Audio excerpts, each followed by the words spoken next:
There are several directors we associate with summer blockbusters. Of course, we have Michael Bay, but one of the other ones is Tony Scott.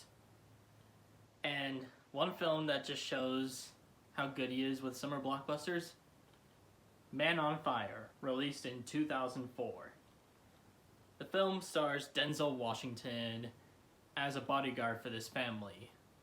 Until the daughter of that family gets kidnapped, he goes on just a vengeful revenge hunt to get her back.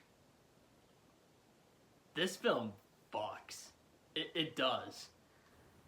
Like, I've been hearing people say, like, oh, Man on Fire is so good. Man, this is an underrated movie. But I've been putting it off for like a couple of years. Now, after watching it, those people were right. So, where should we start? Alright.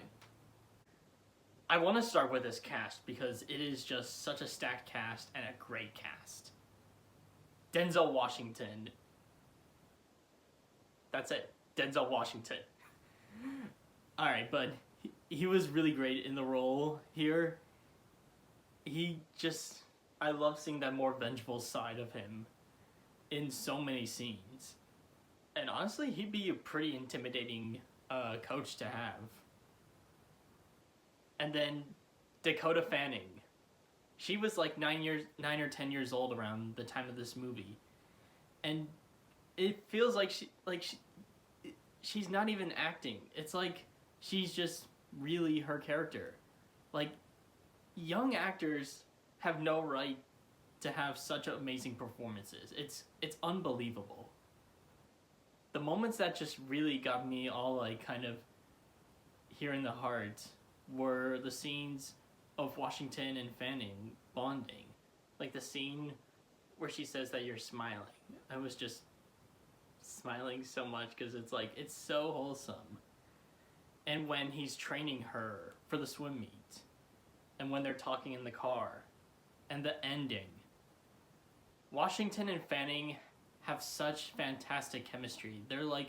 Their scenes are some of the best moments in the whole film. They really made it.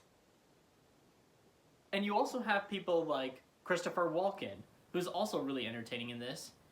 And for his little screen time as he had, Mickey Rourke was also really good in this. Same thing with the villains.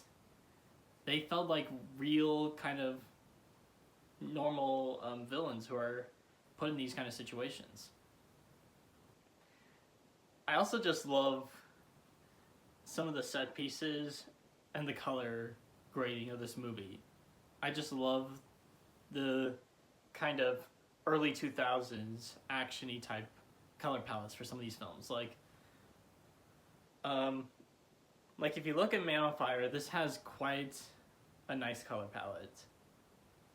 I'd say one issue that I have with the film, or like my main issue, sometimes Scott's editing, like the kind of fast kind of cuts, or like just the are like kind of a bit too much. Like I feel like you could have taken some out, so it could have been a bit less distracting. But other than that, his style's pretty good. And like, music is also really good. Basically, Scott just made a really good film, and apparently he was also kind of a real jokester on set. I read this one story on Twitter, and I was just like, that's a good director. Lightening the mood in a very tense and serious movie. Yeah, Man on Fire, I really enjoyed it. And it's really like great to see that Washington and Fanning were able to reunite for Equalizer 3. But yeah, just if you haven't seen it, watch it. It is definitely worth your time. And you're really gonna feel something in the movie.